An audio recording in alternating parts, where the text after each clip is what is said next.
Welcome into the Jamey Chadwell Show. Charleston Southern 6-1, 3-0 in Big South Conference play. A first-place showdown against the #1 team in the country this Saturday on national TV. Coastal Carolina comes to town, and Jamey, your team will do so on a 5-game winning streak, a thorough 34-0 win over Gardner-Webb. Yeah, really pleased with just the effort of the team there. I thought all three phases were really solid. Obviously, our defense continues to play really well, holding an opponent under 110 yards, pretty impressive. But I thought our offense was really efficient. We were able to run the ball the way we wanted to and throw it. Austin had a big game, and receivers did as well.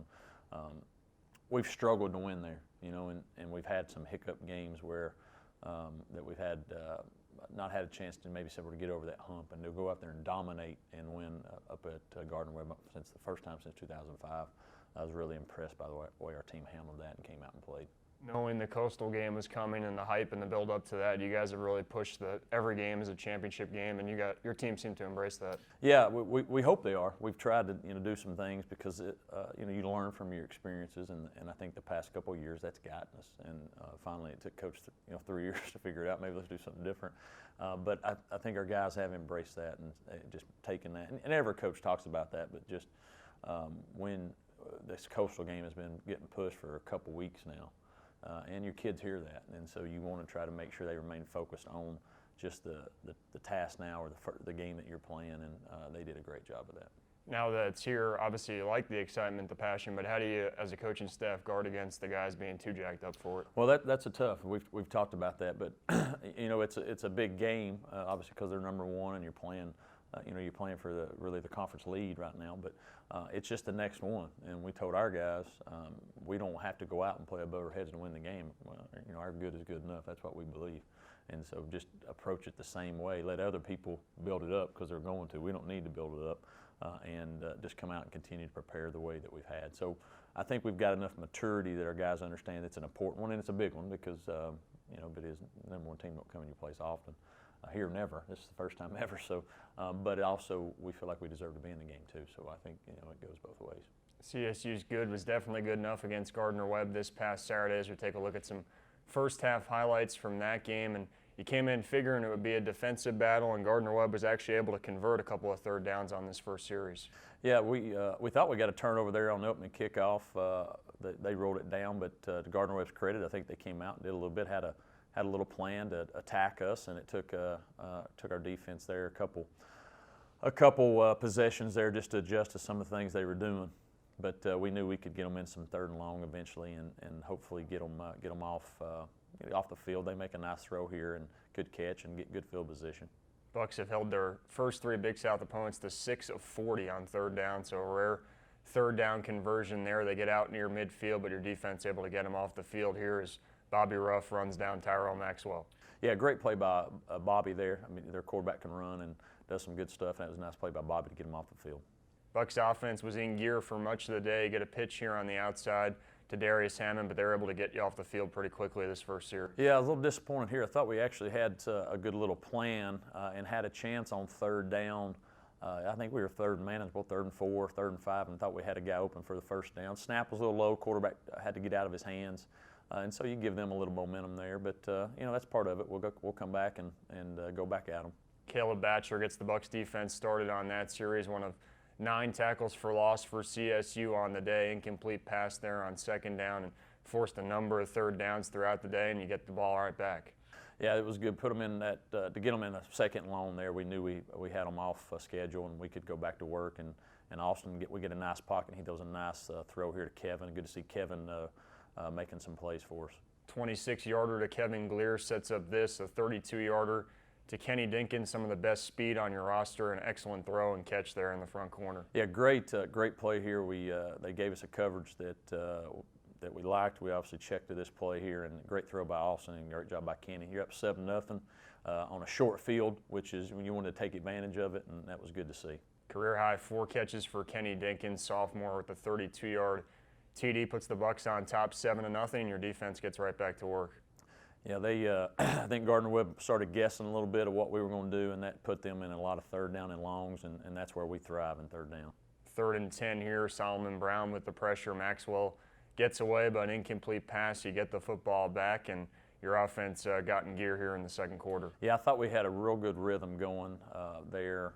Really, the whole first half, we obviously had a couple miscues on third down, but I thought we got in a nice rhythm where we had them guessing a little bit, and we were able to do some things that we wanted to, mix in the run and the pass, and really had some nice plays to put us in position to make some big plays. Austin had an excellent first half, 9 out of 14, a couple of touchdowns, hooks up with Nathan Pereira there, finds Nathan again over the middle to get you inside the 10-yard line, and stays on the ground here. Austin really played maybe his best game as a Buck. Yeah, I thought so. I thought he was really efficient throwing it. I thought he did a great job of making decisions and getting us in the right play. And he's playing with a lot of confidence right now, and that's good for us as we're moving forward in this season. A great run by Ben there. Now you got 14-0. We feel like we've got them in a good position here. Let's see if we can get the ball back and hopefully go down and try to score again and really put the game away. Gardner-Webb had only 90 yards here in the first half, just 20 in the second half. Maxwell is able to get free here and take it in your end for one of the first times of the day. Defense didn't let Gardner-Webb get past the 45-yard line. So pretty remarkable how dominant the defense has been here the last few weeks. Yeah, we actually had him there hemmed in, and we pulled up on the sideline because we think he was going to run out of bounds. You got to protect those quarterbacks, and they got a long run there. But fortunately, we were able to hold them up. Now we're backed up. They punt it. They get us backed up. Now we got to go down and drive the football here before the end of the half and try to get some points on the board. That was our goal.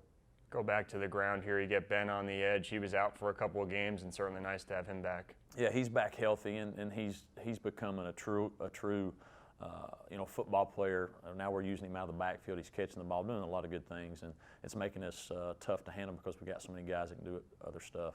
Late pitch here for Robinson, takes it into Gardner-Webb territory as he takes it to about the 40-yard line, but the passing game is where he did much of your damage. Austin drops back here, finds Mike Holloway down the sideline. Great touch on that pass from Austin. That was a beautiful pass. The great thing about that is Mike never ran that route into the game, didn't do it all week, so we just stuck him out there and said, hey, run a wheel. And that's what happens. Sometimes it's better not to practice it. Austin, 146 yards, a couple of touchdowns in the first half. Did you feel like going in you could exploit them a bit through the air? Well, we knew that they would spend a lot of time in our, in the run game because we had some things that we could do, and we felt like we had favorable matchups on the perimeter, and you saw that happen with the way we were able to throw the ball. Gardner-Webb trying to get some points on the board before halftime, but they're unable to. Malcolm Jackson with the interception, first of the year, 6th of the season. You guys take a 21-0 lead into halftime and had to be pretty pleased with the first 30 minutes. Yeah, I thought we came out well. The whole theme that we talked about all week is let's get off to a fast start. Let's try to jump on them early because they're the type of team, if their defense gets rolling, they get a lot of confidence, and they're going to try to milk the clock and similar to us. And we wanted to jump on them early where they started questioning, hey, do they have the firepower to come back? And our guys took that to heart to be up, 21 points there in the first half.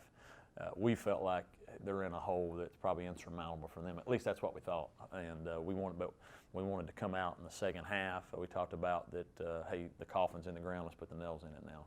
We wanted that mindset. Let's come out in the third quarter and really try to finish it. And I thought our guys did a great job of adjusting at halftime and coming out with a good mindset.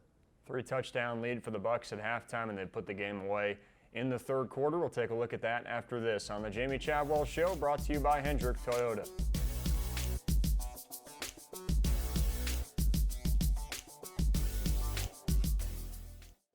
Welcome back to the Jamey Chadwell Show as we move into some second half highlights from the Bucks' 34-0 shutout win over Gardner-Webb on Saturday. And you guys get the football here to start the second half, and you're able to build on the lead in the third quarter. We were. I think we actually had a really nice drive going out here in the first part of here, the second half, and actually got down into scoring territory, at least past the 50 and plus territory, and just didn't make a conversion there on a third down that we needed to, and was disappointed in that, but thought we came out of the locker room with some good juice.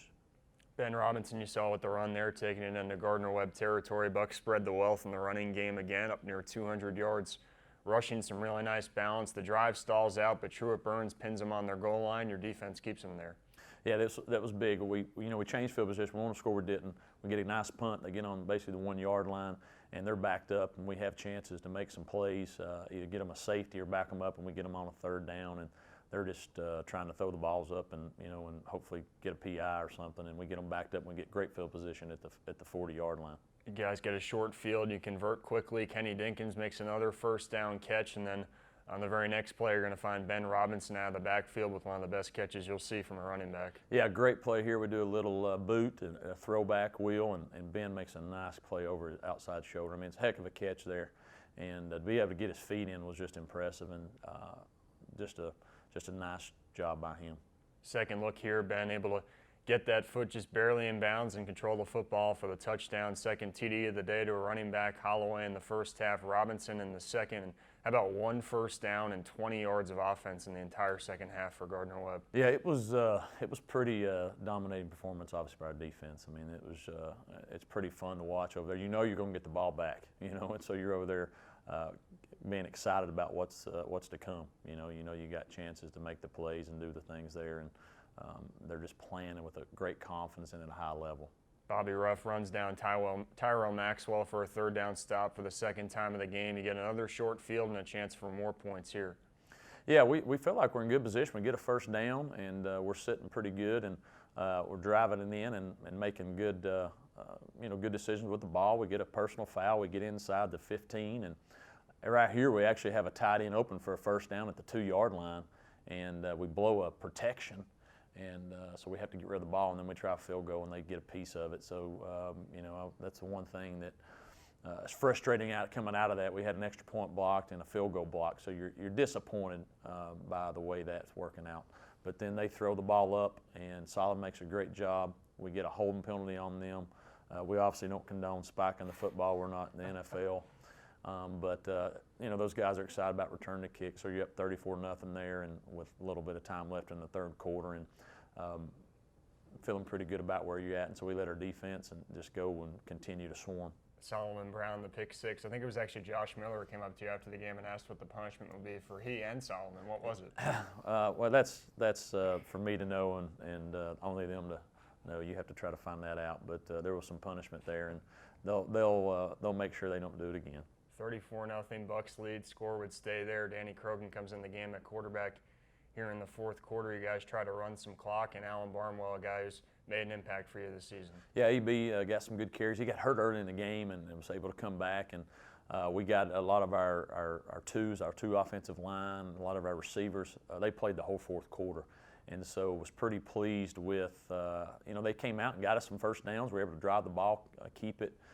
And move the ball on Gardner-Webb's first team, defense. So I was pretty pleased with us executing there, and we weren't throwing the football, just trying to run it and make some things, and really just came up a yard short there. I thought about going for it again, but we punted it down and really milked some clock off. CSU defense able to preserve the shutout here. You see Gerald Turner in there, his third game as a Buck coming back from injury. Backup quarterback in the game for Gardner-Webb, and a sack there for Zeph Grimes. Yeah, I thought, we obviously substituted a lot of our defensive guys in there, and they're able to get some good experience, but show that they're capable of doing things as well. So I thought our defense played well, and good to see us just completely dominate that game and finish it the right way. One of the best games I think you guys have played this year, definitely, without doubt. I think so. In all three phases, we obviously had a couple hiccups there on the extra point and the field goal. So that's things as a coach. When you have chances to score, you want to score and put the points on the board. But we can't complain about the outcome and just really the way our team handled the week, because that whole last week, because of everybody looking at the game coming, it was all, hey, how you going to not look forward to Coastal, not look ahead.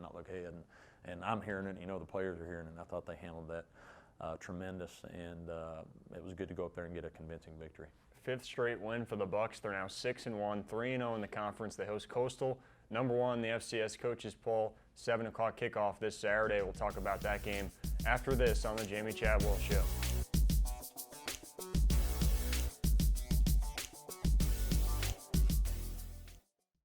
Welcome back on the Jamey Chadwell Show. Austin Brown, 202 yards passing, 3 touchdowns against Gardner-Webb on Saturday. When he plays like that, you guys are pretty tough to stop offensively. We are. He played, I think, his most complete game. Handled the checks that we had in, handled and executed the game plan really to perfection.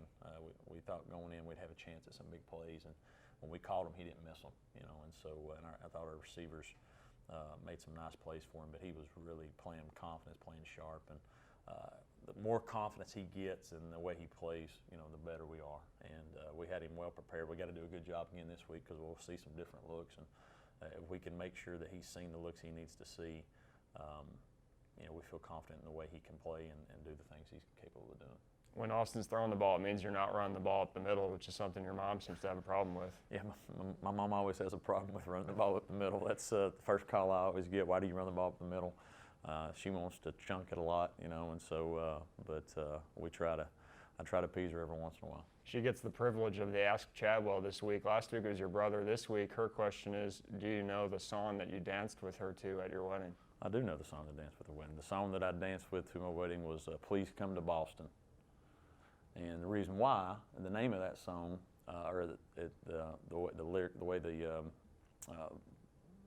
whatever the last part is, or not the lyrics. Chorus? The chorus part of it is because I'm the #1 fan of the man from Tennessee. Obviously we're from Tennessee, and so at the wedding it's Please Come to Boston, and it's Please Come to Denver, Please Come to LA, and it always ends, but I'm the #1 fan of the man from Tennessee, and so she's obviously the #1 fan of me and my brother and my sister. So she picked it? No, I did, because it had Tennessee in it, and #1 fan. We're involved with sports a lot, and so I would never not remember that dance. So we would have cut it out if you didn't remember. You would have, but that's one of the memories, Mama, that I'll never forget. Speaking of #1s, you got #1 on your field this week. Coastal Carolina, they come in undefeated. Should be a heck of a game. I hope so. They're well deserved of their ranking. They've obviously got great players at basically all the positions, especially their skill. The running back is probably the best player, or one of the best in FCS. I mean, he's scored touchdowns in I think 20 or 21 straight games. And then they've got the quarterback who's been all conference and player of the year candidate since he's been here, and their receivers at skill were really good. So offensively, this is probably the most dangerous skill that we've seen since probably Troy. And then defensively, they've got some good players at the key positions, especially up front in the secondary. They've got a lot of experience there. So, but we feel good about the matchup. We feel like we belong in a type of matchup like this and the opportunity we have. But we're going to have to play well and to do the things that we're capable of doing.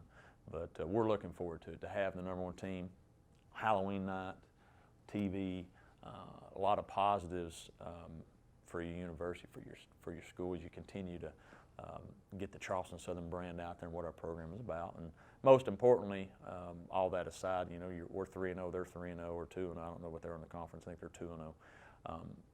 Who wins this game has got a leg up right now in the conference race, and that's the most important thing. And so whether they're #1 or we're not ranked, or it doesn't matter. Whoever gets this one has the inside track, and that's the main focus of our team.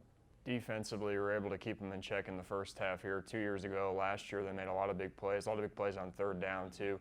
How do you try to keep them under wraps or contain them? Well, contain them. We've got to try to make them, I think, throw the ball. Obviously, we got to try to contain the running back and get them in some third downs. We got them in some third downs last year. Thought we did a good job, but they had a great plan, and so I know our defense is going to have a better plan on third down to get them off the field. And the way you do that is you got to win first and second down. So hopefully you contain the running back, get them in some second and longs, hopefully some third and longs, a lot of third and longs, not third and shorts. When it's third and shorts, they can run pass. They've got you on their heels a little bit. So that's going to be our challenge for our defense, is to make sure when we get them to third down, which we will, make them third and longs, and then have a good plan for that to get them off the field. And then in turn, we've got to do a great job of keeping their offense off the field, because they're going to score some points. They're explosive. They've got good players, so we've got to do a good job of scoring points and then making sure we don't go out there and go 3 and outs and put our defense right back out there. And so that's got to be the challenge for our offense, is to control the clock, control the pace of play.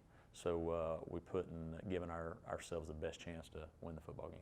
Should be a lot of fun come Saturday night. Again, you can watch it on the American Sports Network that's available locally here on MyTV Charleston, and make sure to get out and be part of what should be a great atmosphere if you can. 7 o'clock kickoff, Charleston Southern hosting Coastal Carolina. For Jamey Chadwell, my name is Kevin O'Rourke. Thanks for watching the Jamey Chadwell Show.